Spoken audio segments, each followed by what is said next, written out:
الزادے راسوئے فردوس ہے ہمدم ہے راستہ پر خطر پھر بھی سفر پہ ہم کو۔ بسم اللہ الرحمن الرحیم۔ آج جو مسئلہ میں آپ کے سامنے ذکر کرنے چلا ہوں وہ بہت ہی سنگین مسئلہ ہے، حدیث غدیر خم کا۔ سب سے پہلے میں حدیث ذکر کروں گا، اور اس سے پہلے یہ بات ذکر کر دوں کہ شیعہ امامیہ اثنا عشریہ کا خیال ہے کہ سیدنا علی بن ابی طالب کی امامت کا ذکر کئی احادیث نبویہ میں آیا ہے۔ ان میں سے ایک حدیث غدیر بھی ہے، اس سے کئی الفاظ میں ذکر کیا گیا ہے۔ ان میں سے صرف آگے آنے والے الفاظ ہی صحیح سند کے ساتھ ثابت ہیں، اور وہ یہ ہیں۔ حدیث ہے، من کنت مولاہ فعلی مولاہ، جس کا میں مولا ہوں پس علی بھی اس کے مولا ہیں۔ مولا کا یہاں مطلب ہے محبوب۔ اور ایک دوسری روایت میں ہے، اللہم وال من والاہ وعاد من عاداہ، اے اللہ اس سے دوستی رکھ جو ان سے دوستی کرے، اور ان کی دشمن سے دشمنی رکھ۔ اور باقی جو الفاظ اس روایت کی طرف منسوب کیے جاتے ہیں وہ کسی بھی صحیح احادیث سے ثابت نہیں ہے۔ باقی جو الفاظ اس روایت کی طرف منسوب کیے گئے ہیں وہ ٹھیک نہیں ہے۔ ہمارے نزدیک ضعیف یا موضوع حدیث سے استدلال کرنا فروع دین میں بھی جائز نہیں، تو پھر اصول دین میں کہاں جائز ہوگا؟ ہم غیر کے لیے بھی یہ بات پسند نہیں کرتے۔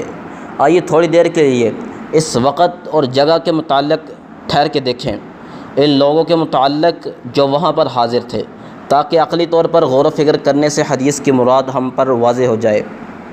سب سے پہلے ہم یہ دیکھیں کہ اعلان حدیث کا زمانہ اور جگہ۔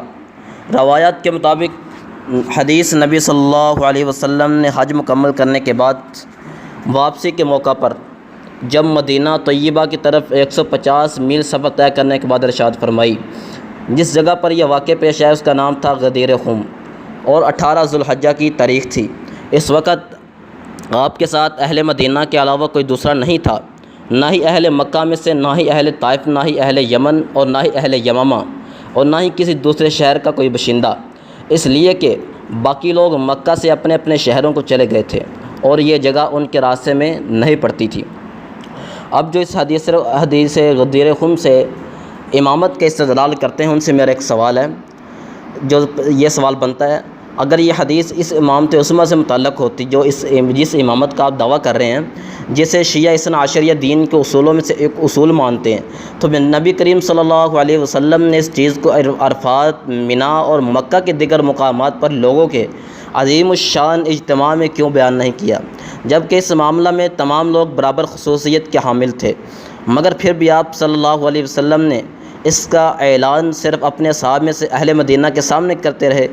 میرا خیال نہیں کہ کوئی عقل مند انسان جو کہ اپنی عقل کا احترام کرتا ہو وہ اس حدیث کے اعلان کے وقت اور جگہ کو بھی جانتا ہو اور پھر یہ کہے کہ اس حدیث سے مراد امامت عظمیٰ ہے، حالانکہ اس کا اعلان مسلمانوں کے ایک گروہ کے سامنے ہوا، اور پھر اہل تشیع یہ گمان کرتے ہیں کہ اصحاب کرام رضی اللہ عنہم اجمعین نے اس وصیت کو چھپا دیا تھا۔ پھر ہم پوچھتے ہیں، کیا رسول اللہ صلی اللہ علیہ وسلم یہ بات جانتے تھے کہ یہ لوگ وصیت کو چھپائیں گے یا نہیں؟ اگر آپ لوگ کہتے ہیں کہ ہاں جانتے تھے، تو ہم یہ کہیں گے اس کا مطلب یہ ہوا کہ رسول اللہ صلی اللہ علیہ وسلم اپنی وصیت کو نافذ نہیں کرنا چاہتے تھے، اس لیے کہ آپ صلی اللہ علیہ وسلم نے مسلمانوں کی ایک بہت بڑی تعداد کو چھوڑ دیا جو کہ آپ کے حق میں گواہی دیتے۔ اگر آپ صلی اللہ علیہ وسلم نے اس عظیم الشان موقع پر اعلان کیا ہوتا اور پھر جا کر ان لوگوں میں اعلان کیا جو تمہارے خیال کے مطابق خائن تھے، اور اگر آپ کہیں کہ آپ صلی اللہ علیہ وسلم نہیں جانتے تھے، تو پھر ہمارا سوال ہے کہ اللہ عز و جل اس بات کو جانتے تھے یا نہیں؟ آپ کہیں گے ہاں اللہ رب العزت جانتے تھے، تو پھر ہمارا سوال ہے، پھر اللہ رب العزت نے آپ صلی اللہ علیہ وسلم کو یہ حکم کیوں نہ دیا کہ آپ حج کے موقع پر مسلمانوں کے بہت بڑے اجتماع میں اس کا اعلان کریں، تاکہ یہ تمام لوگوں پر حجت بھی ہو جائے، دلیل بن جائے، اور اس کو چھپانا ناممکن بھی نہ رہے؟ پھر یہ کیسے ہو گیا کہ اللہ رب العزت نے تقریباً 1 لاکھ لوگوں کو چھوڑ دیا اور وہ ادھر ادھر بکھر گئے، نبی کریم صلی اللہ علیہ وسلم کو یہ حکم نہ دیا کہ ان میں امامت کا اعلان کیا جائے، اور پھر ایک چھوٹے سے گروہ میں اعلان کا حکم دے دیا، اور وہ لوگ بھی تمہارے عقیدے کے مطابق خائن لوگ تھے؟ ایک دوسری صورت کہ اللہ تعالیٰ بھی اپنی وصیت کا نفاذ نہیں کرنا چاہتے تھے۔ اس سے بھی عجیب بات یہ ہے کہ بعض اہل تشیع علماء کا خیال ہے کہ اس جگہ پر تمام حاجی جمع ہوتے ہیں، یہ ایسی بات ہے جس پر رد کرنا بھی بلا وجہ مشقت ہے، اس لیے کہ ہر وہ شیعہ جس نے حج کیا ہو وہ اس دعویٰ کے جھوٹ ہونے سے آگاہ ہے۔ بس شیعہ آج تک اس جگہ پر جمع ہوتے اور عید مناتے ہیں، یہ ہر سال 18 ذی الحجہ کو ہوتا ہے۔ یہ جگہ مکہ مکرمہ سے کافی دور ہے، یہاں سے صرف اہل مدینہ ہی گزرتے ہیں، جیسا کہ پہلے آپ کو بتایا جا چکا ہے۔ اور دوسری چیز جو ذکر کرنی ہے کہ حدیث کا ورود کیا ہے، حدیث کا سبب کیا ہے۔ کوئی یہ بات کہہ سکتا ہے اگر اس حدیث سے امامت عظمیٰ مراد نہیں تو پھر کیا مراد ہے؟ ہم کہتے ہیں تفسیر طبری میں ایسی روایات وارد ہوئی ہیں جن سے اس حدیث کا سبب بیان ہوتا ہے کہ نبی کریم صلی اللہ علیہ وسلم نے حجاج کے وفود سے دور یہ کلمات کیوں ارشاد فرمائے۔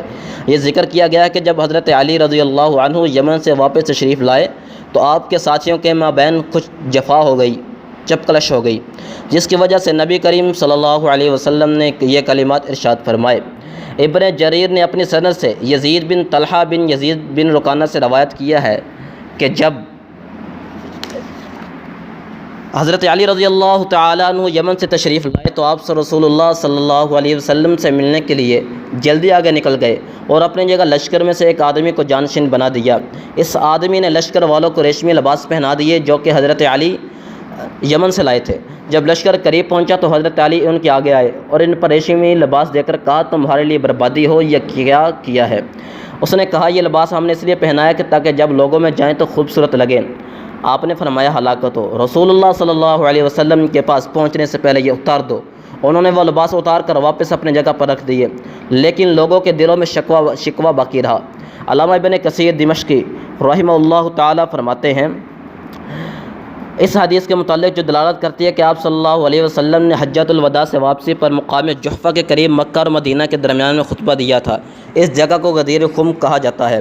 اس خطبہ میں حضرت علی بن ابی طالب کے فضائل بیان فرمائے اور آپ کی عزت و آبرو کی اس چیز سے برات ظاہر کی جس پر وہ لوگ اعتراض کرتے تھے جو آپ کے ساتھ یمن میں تھے، اور اس کا سبب اس مال کی واپسی تھا جسے یہ لوگ جور و ستم، تنگی، سختی اور آپ کا بخل شمار کرتے ہیں، جبکہ حق حضرت علی رضی اللہ تعالیٰ عنہ کے ساتھ تھا۔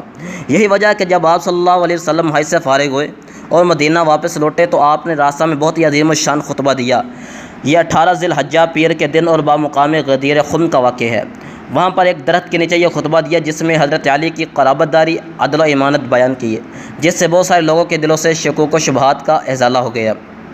اس سے وہ سبب واضح ہو گیا جس کی بنا پر نبی کریم صلی اللہ علیہ وسلم نے لوگوں کے متفرق ہو جانے کے بعد اس وقت خطبہ دیا تھا جب آپ کے ساتھ معدد یعنی چند تھوڑے صحابہ کرام رہ گئے تھے۔ آپ صلی اللہ علیہ وسلم نے انہیں واضح نصیحت کی، حضرت علی کی فضیلت بتائی، تو معلوم ہوا کہ یہ مسئلہ امامت کے ساتھ خاص نہیں بلکہ اس اختلاف کے ساتھ خاص تھا جو حضرت علی اور آپ کے ساتھیوں کے مابین پیدا ہوا۔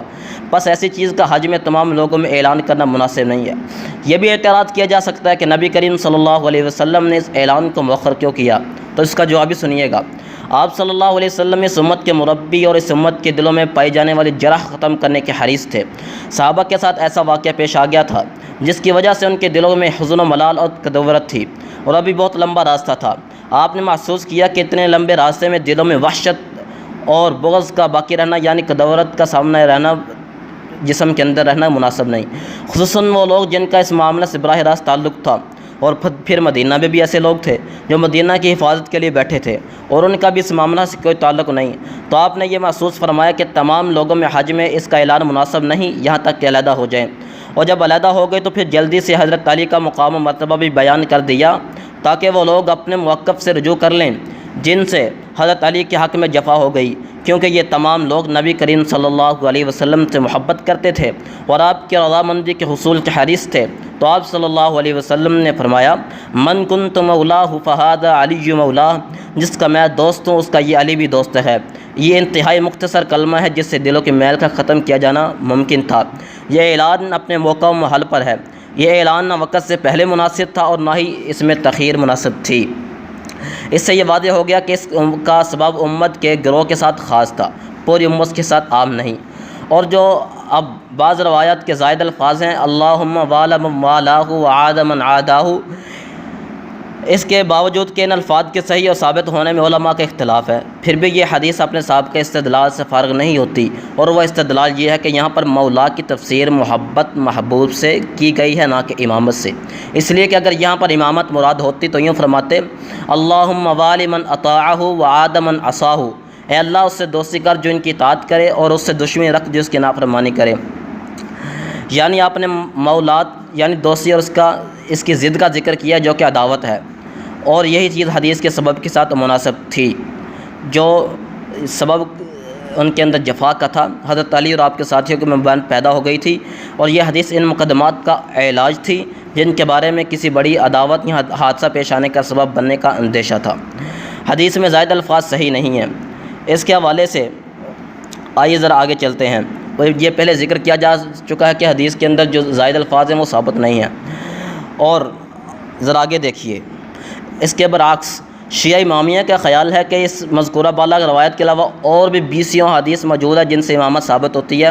ہم کہتے ہیں 20 دیگر صحیح حدیث ایسی ہیں جو اس دعویٰ کو رد کرتی ہیں۔ اگر یہ کہا جائے کہ حضرت علی سے منقولہ روایات میں ثابت ہے تو ہم کہتے ہیں آپ کی اور ہماری کتابوں میں ان سے بڑھ کر صحیح اور ثابت وہ روایات ہیں جن میں آپ کی وصیت کا انکار ہے اور خلفائے ثلاثہ کی خلافت کا اثبات ہے۔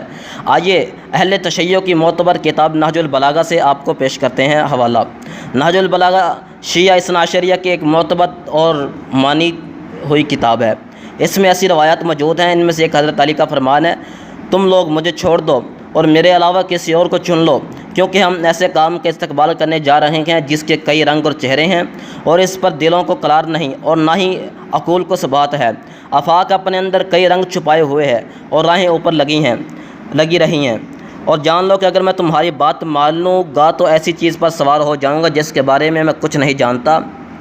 میں نہ ہی کسی کہنے والے کی بات سن سکوں گا اور نہ ہی منع کرنے والے کا عتاب کام آئے گا، اور اگر تم مجھے چھوڑ دو گے تو میں بھی دیگر افراد کی طرح تمہارا ایک فرد ہوں، اور یقیناً میں اس کے لیے جسے تم اپنا حاکم بناؤ زیادہ اطاعت گزار اور بات ماننے والا بن کر رہوں گا۔ میں تمہارا وزیر بن کر رہوں، یہ اس سے بہتر ہے کہ میں تمہارا امیر بنوں۔ حوالہ نہج البلاغہ، خطبہ نمبر 92، صفحہ نمبر 236 ہے۔ آپ تو مطالبہ کر رہے ہیں کہ آپ کو امامت کی ذمہ داری سے معاف رکھا جائے، تو یہاں آپ کہہ رہے ہیں کہ یہاں امامت مراد ہے۔ اللہ تعالی ہمیں سمجھنے اور عمل کرنے کی اور اپنی اصلاح کرنے کی توفیق عطا فرمائے۔ وما توفیقی الا باللہ۔